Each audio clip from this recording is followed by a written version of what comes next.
Respected Professor Shiva Ghosh, Mr. Ramji Srinivasan, Professor Raman Mittal, Professor Alka Chawla, senior colleagues, faculty members, and the proud students of Campus Law Center who have joined us through Facebook. A very good evening to all of you. Today, I, Sneh Yadav, take this opportunity to welcome you to this orientation program 2021 for greeting the first year LLB students to a prestigious institution, Campus Law Center. Today is the day of the students to get to know about the new journey and build a future from there. Now, we'll have the virtual lamp lighting ceremony. Shubham karoti kalyanam, arogyam dhana sampada, shatru buddhi vinashaya, deep jyotir namastute. I fold my hands before the light that brings prosperity, auspiciousness, good health, abundance of wealth, and destructions of enemies' intellect. The oil used in the lamp represents negative human tendencies. The wick of the lamp symbolizes the ego. The flame, which always looks up, represents the spiritual knowledge that evolves towards a higher consciousness. Knowledge drains the oil or the innate tendencies as it burns and destroys the wick. We hope this light illuminates our lives and expels all the darkness. Now let me brief you about our prestigious institution. As Jim Rohn has rightly said, don't join an easy crowd. You won't grow. Go where the expectations and the demands to perform are high. Campus Law Center represents the spirit. It's a dream destination for law aspirants. It has consistently been ranked among the top law colleges in India. Quality teaching, moot court competitions, campus placements, legal aid services, and regular talks and discussions by experts from academia and industries are some of the features which have established CLC as a center for excellence. The CLC offers many co-curricular and extracurricular activities, and the students are encouraged to take part in these activities in order to enhance their teaching learning experience. The International KK Luthra Moot Court Competition is an yearly event.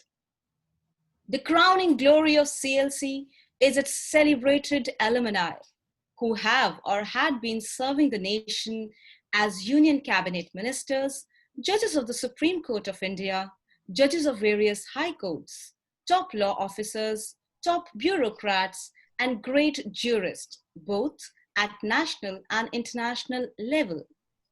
Some of the precious jewels and gems in this magnificent crown include late Mr. Arun Jaitley, Mr. Kiran Rijju, Honorable Mr. Justice Rajan Gogoi, Justice Madan B. Lokur, Justice A.K. Sikri, Justice Rohinton F. Nariman, Justice D.Y. Chandrachud, Justice Sanjay Krishan Kaul, just to name a few.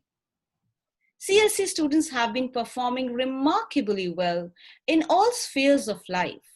They have won the prestigious scholarship like Rhodes Scholarship, INLAC Scholarship, etc., and have been consistently getting selected in best British and American universities, including Oxford University and Harvard University.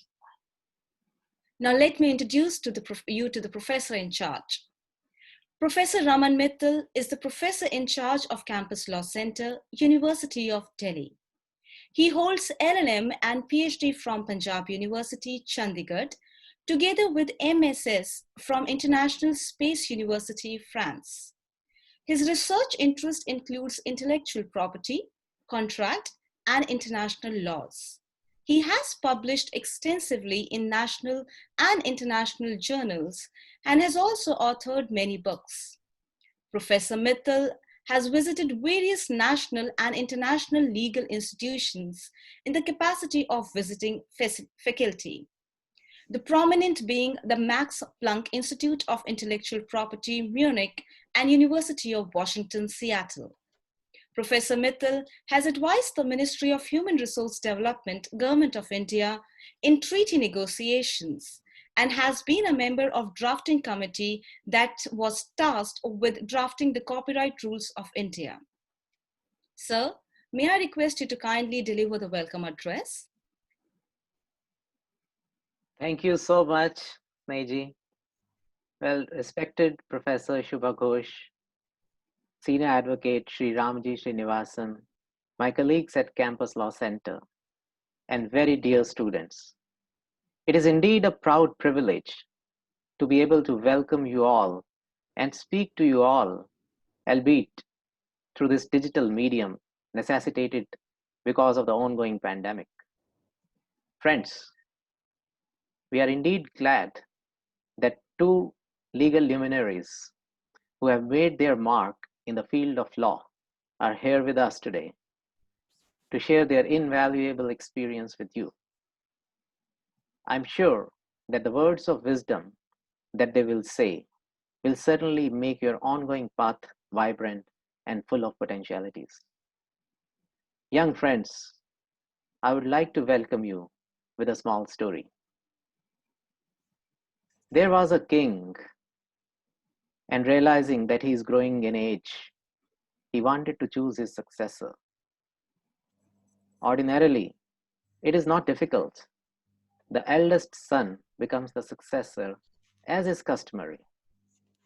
But the king had three sons, and they were born simultaneously.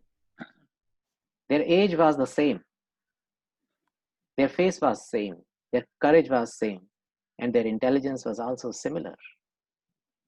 It can happen in twins and triplets. Everything was the same. It was difficult even to find out who was who. What to talk of others? Even the father and the mother got confused between these three brothers.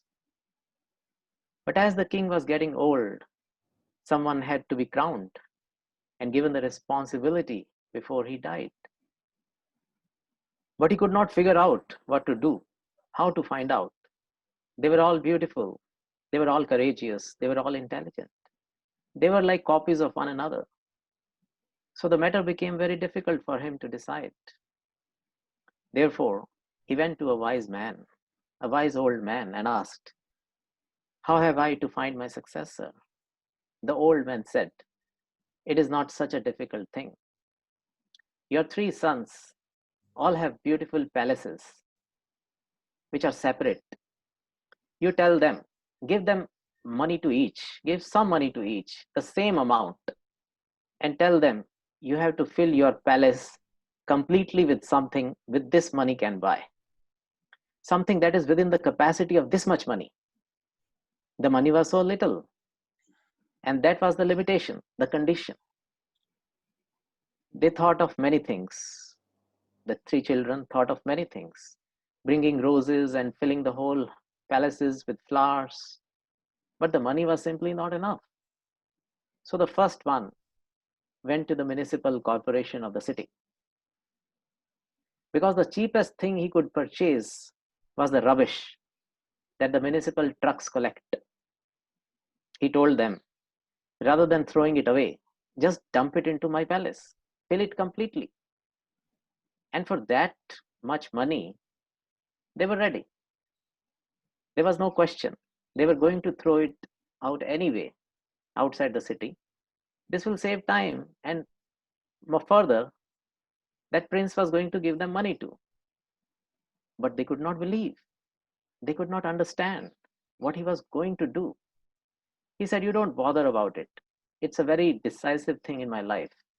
This is something which has become the most important thing in my life now. And in fact, my future entirely depends on it. So just don't ask any question. Do as I'm doing. Fill my palace coach." The second son, he was also in quite a trouble. What to do? The money was little. And he was even more puzzled because the first had already filled his palace. He can't do the same thing. Something cheap had to be found. So he decided to fill his house with mud. It was a rainy season, and all over mud was available. He just had to bring trucks to carry the mud and fill the house.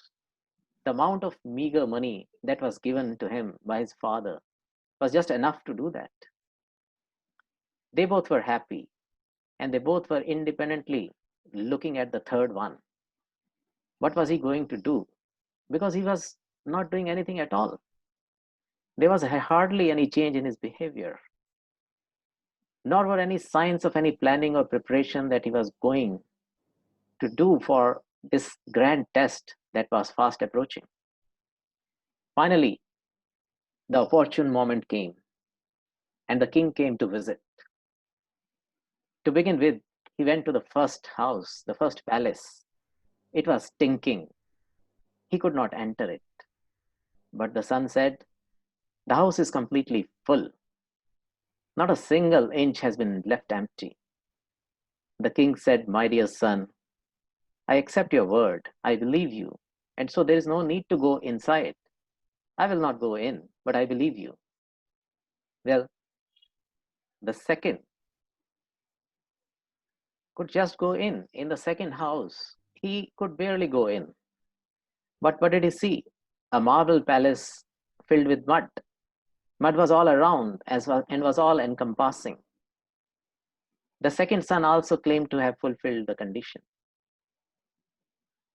It was evening by now, and both the sons and the father, they together went to the third son, and they were surprised. The palace was completely empty. The son had even removed the limited number of furniture items that were there. It was absolutely empty. They could not understand what his idea was. They could not believe their eyes. They said to him, "The house is empty, and you are given money to fill it completely." The third son replied, he said, "Please look a little more clearly." They looked again. It was empty. They said, "Don't fool us. It is completely empty. Even the furniture, the piano, the things that you used to love, all have been taken out. It is more empty than ever." The son said, "No. You just look at the candles which are filling it with light. It is empty, but full of light. And I thought there can be nothing more significant to fill it with light. And this is the remaining money, the leftover amount. I want to return to you because the candles were cheap and there was no need for so much of money." Of course, he was chosen the successor. So, my dear young friends, from my limited experience, I say unto you, you have got 3 years with you in this institution. And it is your choice how you fill them up. You can fill these 3 years with mud that is symbolic of worthlessness. You can just while away your time. That means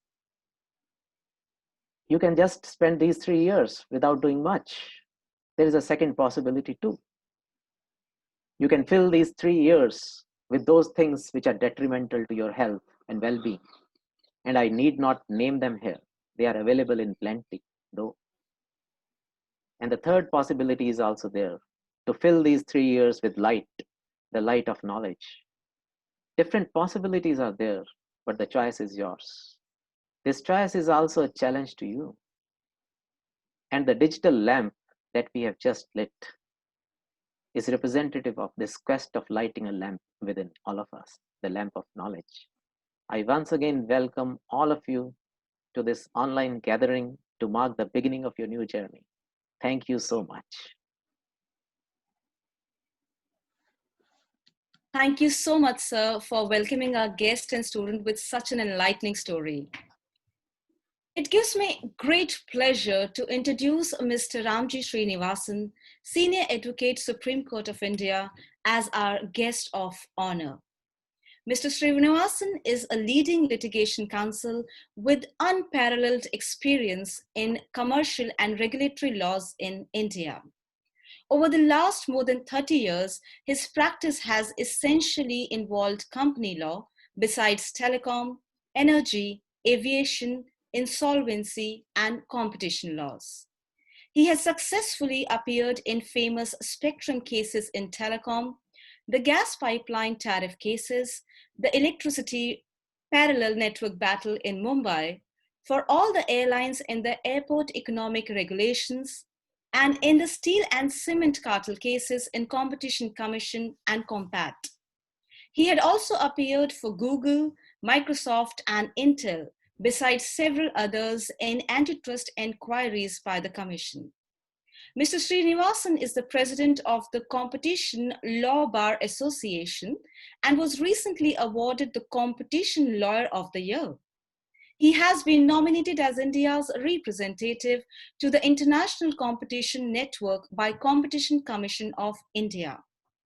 He has been the chairman of several committees of industrial bodies and has also advised the Government of India in drafting or amending of various legislations, including the Electricity Act, Data Protection under Information Technology Act, Telecom Regulatory Authority Act, and the Competition Act. And the best part is, Sir also happens to be the alumnus of CLC, 1984 to 1987 batch. Sir, we request you to kindly enlighten the august gathering with your pearls of wisdom. Thank you very much at the very outset for such a warm welcome, but not all of that was required. I'd like to keep my address very brief, which is what I promised Professor Mittal, and leave the floor to Professor Ghosh, somebody who's far more enlightened and as an academician, as a teacher, as a professor, to share with you and welcome you. But as a practitioner of law, I am very privileged, and I must express my gratitude to you, Professor Mittal, to the Campus Law Center, to all your teachers who've always extended me the greatest love and warmth, inviting me to the Campus Law Center on more than one occasion. And I'm happy to be here again in the portals of my alma mater, although it's virtual this time. So distinguished guests, the very respected teachers at the Campus Law Center, and my dear young friends, today is an extraordinary day. There will actually be no other day like today for another 100 years. Today is the 21st day of the 21st year of the 21st century. And it's an extraordinary day that Professor Mittal has chosen to welcome you all, because it's extraordinary for you too, as you take your first step in the chosen profession, pursuing a career path that leads you and opens your horizons to many things in life. That's the beauty of law. It doesn't confine you. There is no tunnel vision. Actually, it expands your vision and your horizon as you embark on this adventurous journey. So really, you will remember this life and this day today to tell your children and your grandchildren and how your extraordinary first day was shaped. Also because this is a virtual orientation, and it's real, but although quite surreal. Another extraordinary event that has shaped today and the manner in which you are progressing towards your further education is because of the event that has engulfed every human being on this planet. As the fire of COVID virus rages across towns, across villages, across cities, across nations, across boundaries, physical or man-made, across oceans. It's a challenge to our very existence. And yet I'm very proud that notwithstanding all of that, you have chosen and you have stepped in today to take this first step in your education. And that is actually reminiscent of the manner in which humans have always withstood all emergencies and challenges to their existence. And every bit of knowledge will help us, whether it be in the medical field or in how we exist and how we coexist.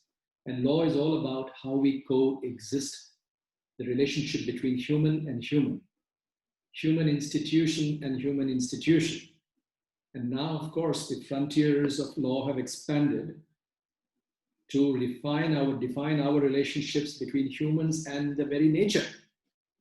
So therefore, it is an extraordinary situation and really the beginning and certainly not the end of your love affair with law and the many aspects of this subject. And I will certainly join Professor Mittal and the teachers in welcoming you. But I must also hark back on something very, very memorable. 37 years ago, I embarked on a similar journey when I stepped into the hallowed precincts of our campus law center. I have very fond memories of that day and the many days that followed it. Not all of that, I must confess, was spent in studying. The campus law center allowed us very many opportunities, including festivals, including some time off, and some teachers were, of course, very, very gracious in marking attendance when it was not called for also. But the circumstances that I found then and the circumstances that you find yourselves today are very different, but yet the study of law remains as fascinating and interesting as it was for my generation and for the generations before me and for generations that will be after you. The subject is the same as it occupied Socrates or Cicero or Plato or anybody else during those times, or the Greeks or the Italians or the Romans. And in our cases also with Ashoka and all of those emperors over time in England and with Magna Carta and with a few lines, what defines our relationships in law. You will get to hear all of that as you pursue it in different subjects. And I am not going to go ahead and hold you back on that, excepting to tell you some very, very basics, which is, as I see, law is nothing but an agglomeration of common sense, or at least that's how it started out to be. There will be deviations, there will be some wandering off, and sometimes it might not seem so commonsensical to you. But at the end of it all, that will be the common thread on which it should be tested throughout. To a large extent, it continues to remain so, as it is, because it's a study of human relationships and human institutions, as I mentioned. So in each of those, you will find that life, and as in life, in law, is full of stories. Every incident, every case law methodology, every subject is full of stories that is so fascinating, that will occupy you when you apply yourselves. I would only suggest one thing, which is that each time you pick up a subject, whether it's a procedural law, whether it's criminal, whether it's a corporate law, or whether it's personal, whether it talks about property, or whether it talks about interpersonal relationships of family, there is a story in every case which has actually happened to each one of us. And that is how law has developed. So place yourselves in each of those instances and you will find that the subject of law just comes alive. It just simply comes alive. And that's the beauty of this subject. Some of you will want to first pursue this subject analytically, academically. You may want to go up further in master's or a doctorate. You may want to become teachers like our distinguished teachers. We're doing a yeoman's service, and all of us are here today because of them. And I'm forever grateful and in debt to our teachers. Many of you will become lawyers. Some will pursue matters which are criminal or civil, some like me. Great opportunities that come our way every day. And there will continue to be with new tools, digital tools today, which I have embraced and my chambers have embraced.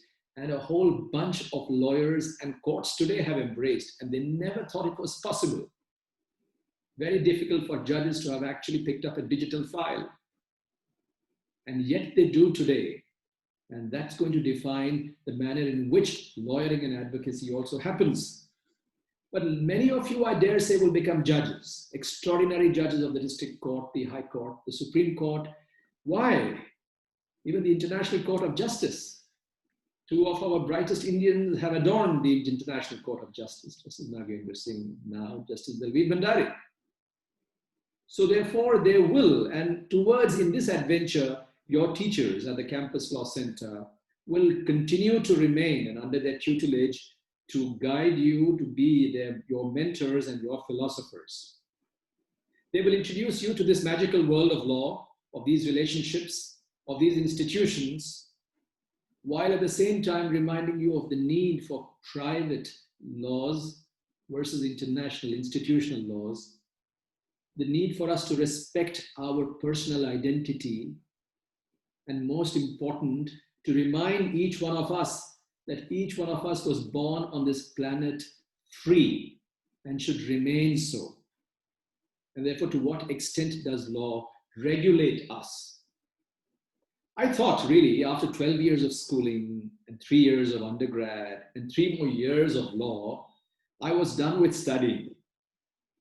But alas, actually happily, my studies really started thereafter. Even today, I study and I read, and I know that I have but just a drop in the ocean that I've experienced. And there is so much more for me to learn every day. And that's the wonder of law. I'm not going to impose any grand visions of law about how the need for law, the discipline, the precision, and the logic of it all, and implementation and the drafting. All of that you will get to hear over the next 3 years in some of the classes that you will necessarily have to follow. But I will only urge you to consider one thing. Please, my dear students, follow your dreams. You have come this way and you are privileged to have got this opportunity and this seat in the foremost college of law, that's the Campus Law Center. And therefore value each of those experiences as you follow your dreams. And I think that is probably the most important thing. You should also, and that's the second thing that I will urge you to think. Please think. I will urge you to speak about your opinions. I will urge you to exchange and feel free to talk about your experiences and your opinions. And feel free to change your mind and think again. This study of law is going to help you do exactly that. So it's important for us to remember how each one of us is a unique individual. And like William Sloane said, we need to be able to take a stand. Because if you stand for nothing, then you will fall for anything. So lawyers are special. They hold a special place in our society. Even if you do not pursue the profession of law, it will certainly help you shape your mind. As John Ruskin said, and I'm going to really conclude with this, the highest reward for a person's toil is not what we get for it in terms of a reward. It is what we become by it. So I think these experiences are going to enrich you as a human being. And I hope, like John Ruskin and like all and each of your teachers, you will all become excellent human beings. And this adventure in law will certainly be a defining moment in shaping your lives in this wonderful Campus Law Center. I wish all of you and each one of you a most enriching experience, and good luck to you and good health to all of you. Thank you very much. Thank you, sir, for your inspiring words. It is my extreme privilege to introduce to you the chief guest for today's function, Dr. Shubha Ghosh, Professor of Law, Syracuse University, New York. Dr. Ghosh earned his JD from Stanford University with distinction and his PhD in economics from the University of Michigan. Sir joined the Syracuse University College of Law in January 2016 as Crandall Melvin Professor of Law and Director of the Technology Commercialization Curricular Program, a unique program which trains students in intellectual property, business law, and the legal foundations for the commercialization of patents, copyrights, trademarks, and other legal property governing technology and innovation. Dr. Ghosh also works through the state-funded New York State Science and Technology Law Center, an entity that guides entrepreneurs, startups, universities, and research centers in New York State and beyond.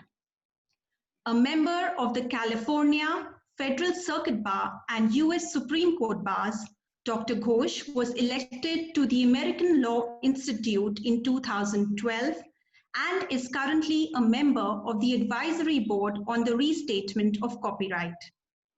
I now request Dr. Shubha Ghosh to deliver his address. Thank you so much for that excessive introduction. I'm very humbled and honored to be here.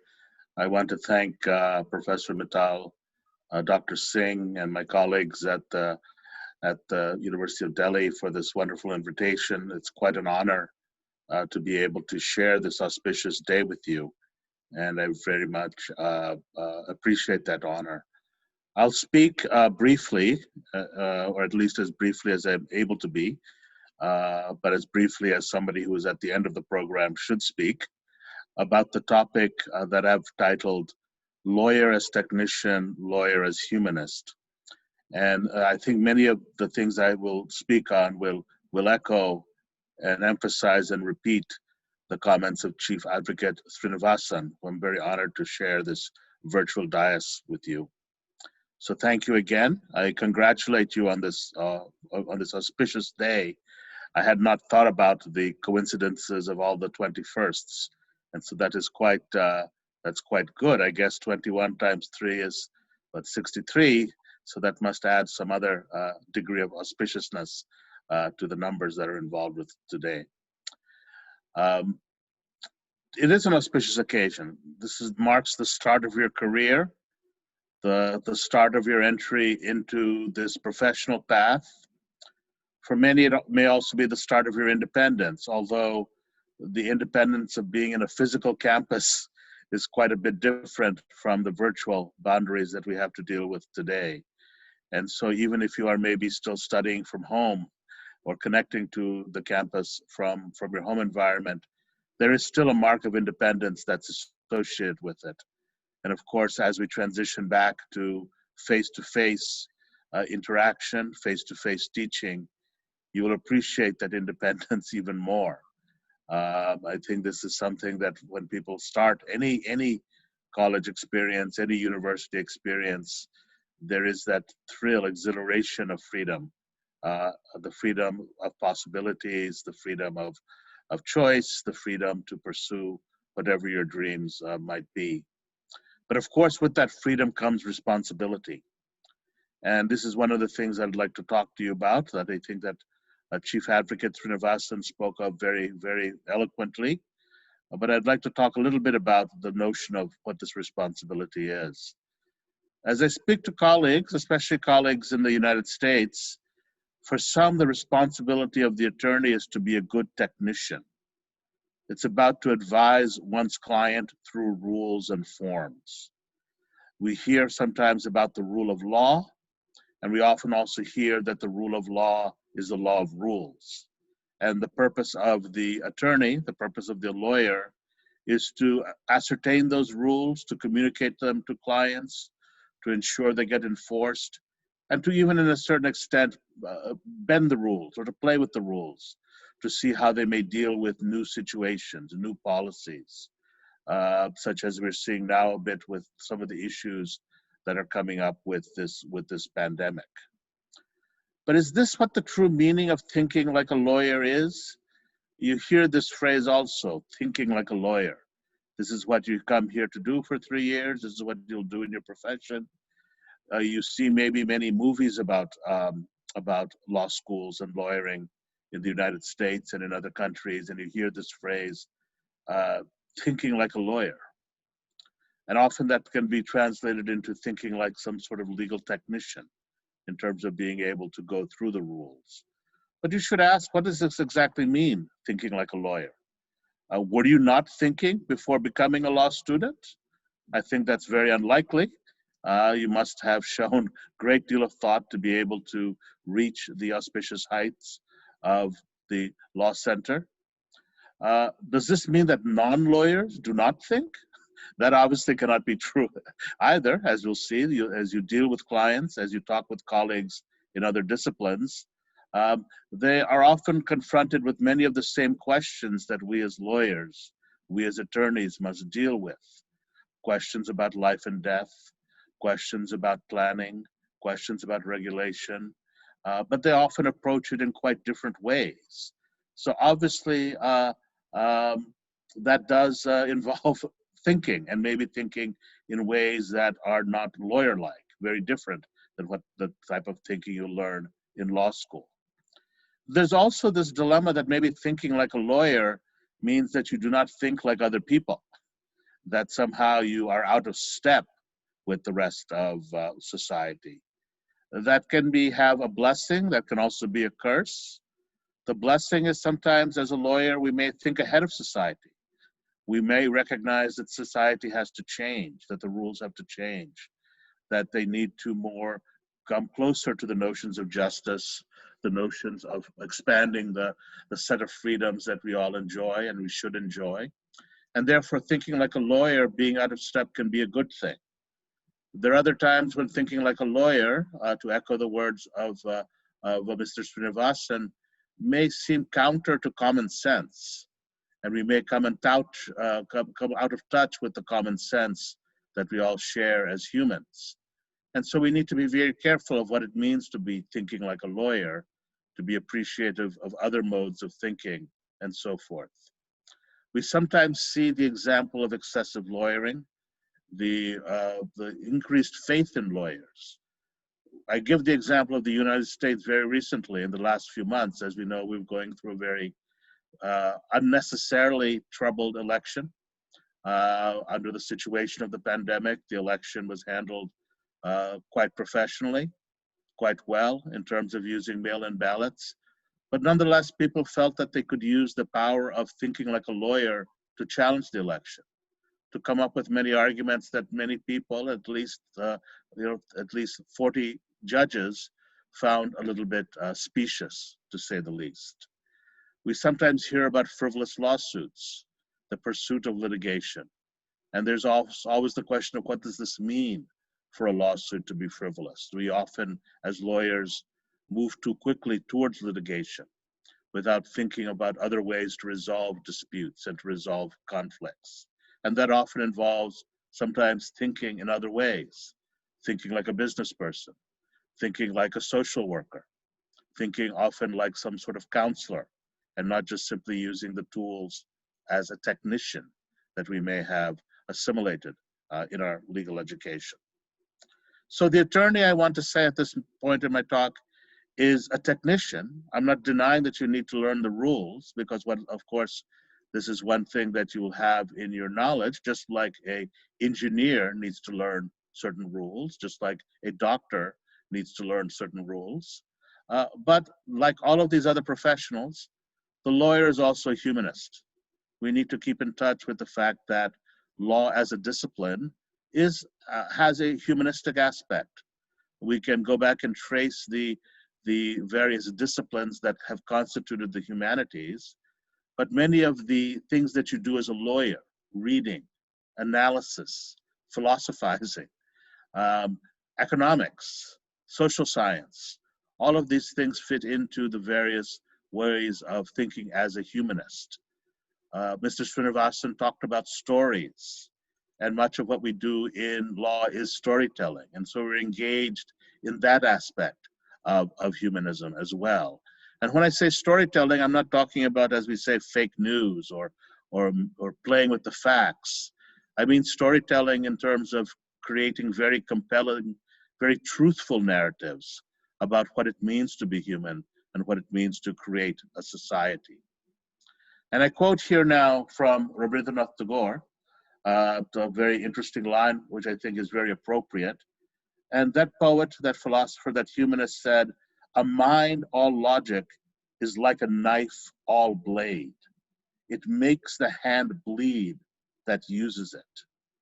And so one must be very careful about the dangers of being illogical, but also the dangers about being overly logical, the dangers of having the very important tools of logic and reason and analysis, but also over-relying on them at the expense of other values and other ways of thinking, and so that one does not harm oneself or harm others in the exercise of thinking like a lawyer. Another very profound thinker had a very equally profound thing to say about this topic, about logic, the humanities, and so forth. Blaise Pascal, the French philosopher, mathematician, philosopher, inventor of probability, Jansenist, a very, very multi-talented, multi-leveled thinker. I should have checked. I don't know about his study of the law, but I wouldn't be surprised if that was also included in terms of his talents. But he spoke very eloquently a line that I often think about, that often comes back to me. The heart has its reasons which reason does not know. We know truth not only by the reason, but also by the heart. And one of the things that is very challenging is, what exactly does that mean? When you look at studies of judging, what exactly do judges do? You often see this language of head and heart, and the way in which to balance the head and the heart. Do we simply rely upon compassion when we're trying to decide cases or to resolve cases? We need not always just simply rely on compassion. Sometimes that too can take us the wrong way. If we're compassionate to the wrong person, or we're compassionate on the wrong virtues, when we have not seen through the entire set of issues that arise from a case. But we need to think about compassion tempered by logic, and logic tempered by compassion. This is what I learned from Blaise Pascal's famous statement about the head and the heart. And this is not something that you will learn in 3 years by some magical formula, or by some memorization of rules, or memorization of legal techniques. These are things that you will be learning throughout the practice of law, throughout your practice as a person within the legal profession. And I also have this image that I often think about when I think about Pascal's famous statement, that as one has one's eyes to the heavens, that one looks to ideals, that one looks up to the skies, one must also have one's feet to the ground. But if you try to think about that image, looking up to the sky while also walking, that can be quite awkward to actually do in practice. But it's also something that we need to do. We need to think about the ideals and have those in our sights, even as we walk on the earth.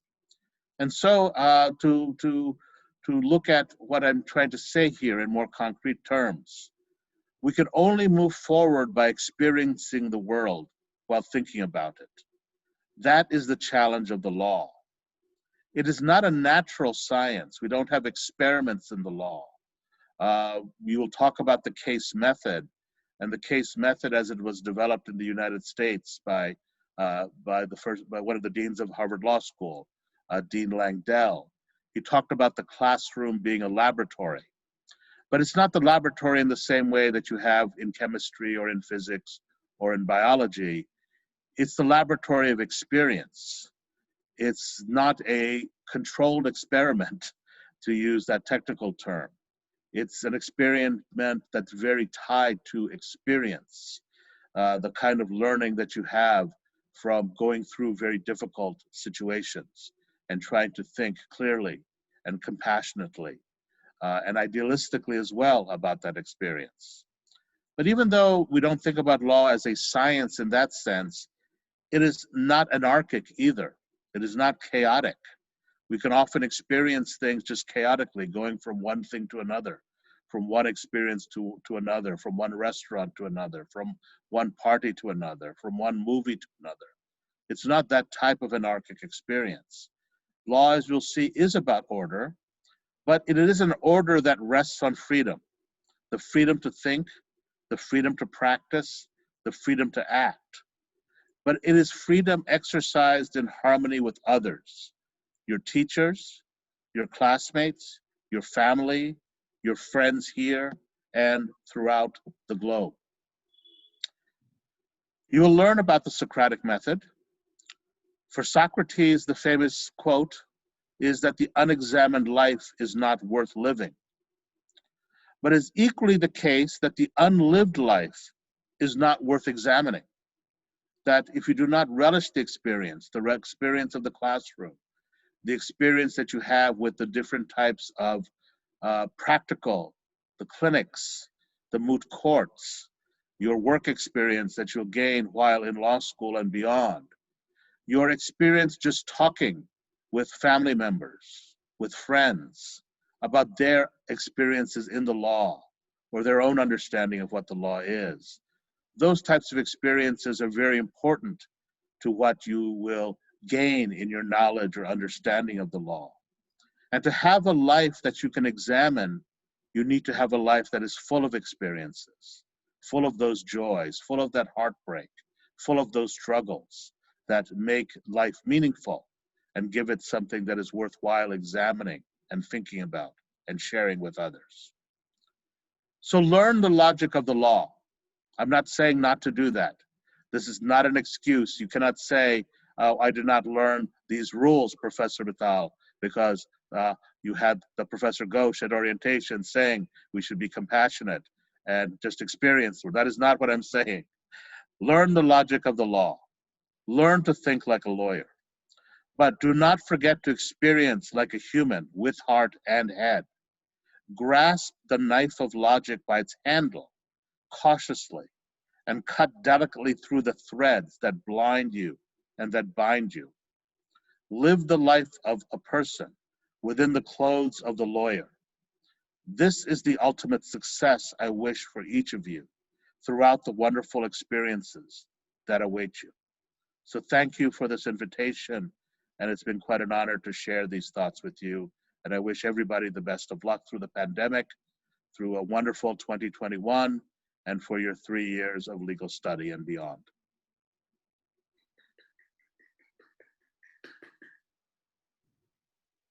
Thank you so much, sir, for your thoughtful words. Now, I would request Dr. Kshitij Kumar Singh to deliver the vote of thanks. Thank you. It was a profound privilege of us that we had a very, wonderful, you can say, beginning. So welcoming students in such a way may not be that much attractive as we do and as we did, but every adversity has some sort of, opportunity, which is always being, told to us. So how we can change this very situation? A few days back, the great victory of India over Australia. That gives you that kind of learning that how can you, jump back? How can you kick a start after getting very, very low? So it means to say that these learnings are very much required, may it be any field, and particularly in the field of law. So I will start with the thanking our own Professor Raman Mittal for providing us this very platform and choosing a day which is highly unique in various ways. So, and tendering his whole support. So we feel proud about Mr. Srinivasan, who has been very exemplary in his talk also, where he made it very clear that how you follow your dreams.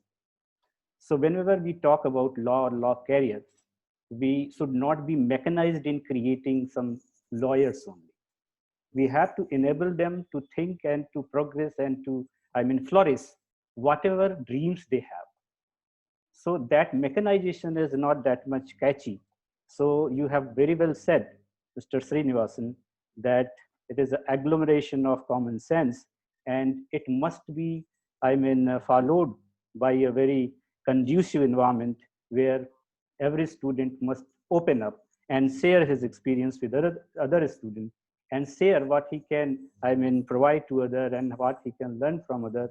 So this may be a journey of experience, which must be taken on by the students. So thank you very much, Mr. Srinivasan, for taking time for this very event and making us very proud with your speech. Next, I will be thankful and grateful to Professor Subha Ghosh, and who is I mean, also, I mean, connected with me in various other capacities like my co-author or I mean, collaborator. So what I learned by being close to Professor Ghosh is that he's a versatile reader. So this kind of, I mean, thought process only comes when you are not, I mean, very much restrict or strict to your boundaries, to your professional boundaries, to your academic boundaries, because law is always being dealing with all the disciplines. And the main thing which he has highlighted is the responsibility. So when you are entering into the domain of law for a legal career, it has always been presumed that whatever you say, what to say, where to say, and when to say, that must always be in your mind, so that a responsible behavior must be expected from you, and you must be coming up with that. So responsibility must be there. And because of the technology, as you know, everything, I mean, law is being dealing with everything. So it is but obvious that it is dealing with the technology also. So while dealing with the technology, whether this very humanism is on or not, that is a big question, because we tilt more towards the mechanization of the law, and we just try to, pull something and just try to apply something without having this very thought of humanity. So it is wonderfully, I mean, portrayed by Professor Ghosh that while dealing with these very technologies, you must have your humanity on, because you have to deal with all kind of situations where you must tend to make a society which is a responsible society, which is a progressive society.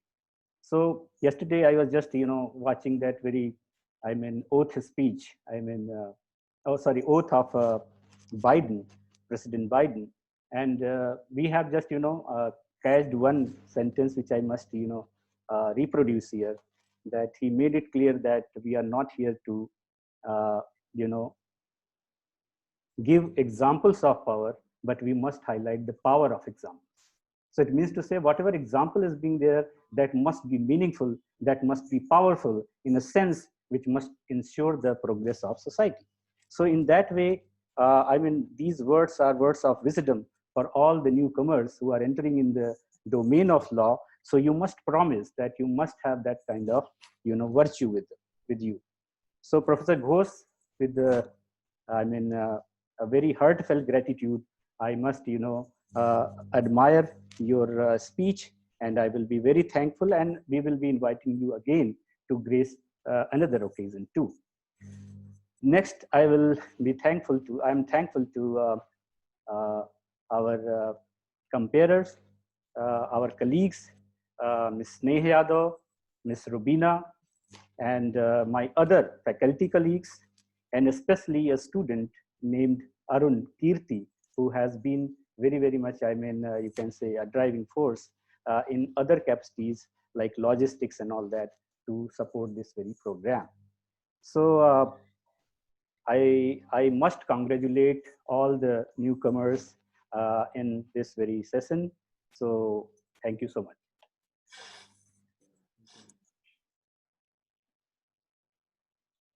Thank you, sir. As Robert Frost said, the woods are lovely, dark and deep, but I have promised to keep, and miles to go before I sleep, and miles to go before I sleep. So students, continue doing the hard work. I hope these 3 years in CLC become the best years of your life. Again, a very warm welcome to all of you on behalf of whole faculty and staff of campus. On Saturday, we would be conducting another round of orientation where we would be introducing you to various committees. So please do join us there also. Now, let's have campus law center.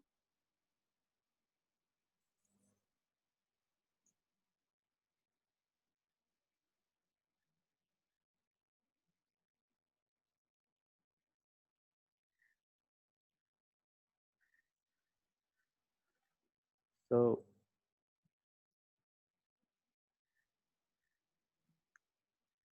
Raman sir? Yeah, please. Yeah. So you may, if you have to say something. You may. No. Thank you so much, everybody. And it was such a wonderful experience to listen to our guests and Professor Shubha Ghosh, so eloquent, Professor Mr. Ramji Srinivasan, who is our own alumnus. It's such a pleasure to host you. Thank you so much. Thank you very much, sir. Thank you. Thank you very much. Thank you.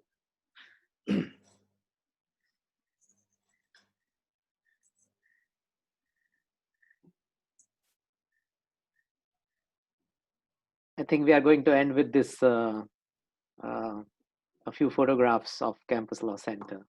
Okay.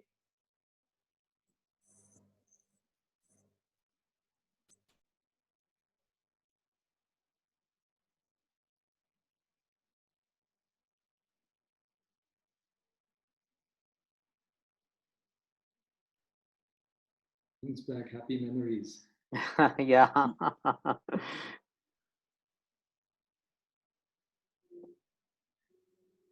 Most of all, your teachers must be missing the students, and I'm sure that you will be ready to welcome them when physically. Definitely, sir.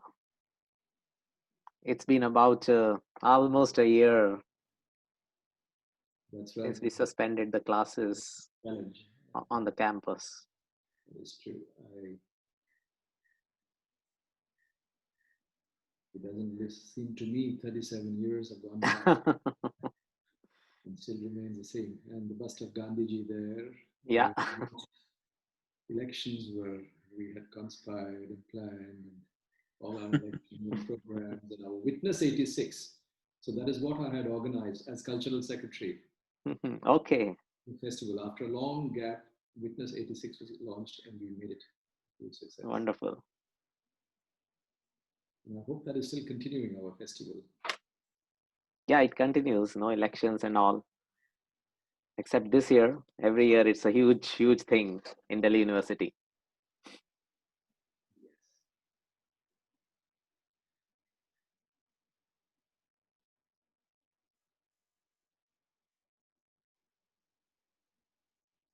Thank you very much. Okay. Thank you. Thank you, sir. Thank you. Have a very good night. Thank you so much. Goodbye. Thank you. Bye-bye. Thank you. Thank you.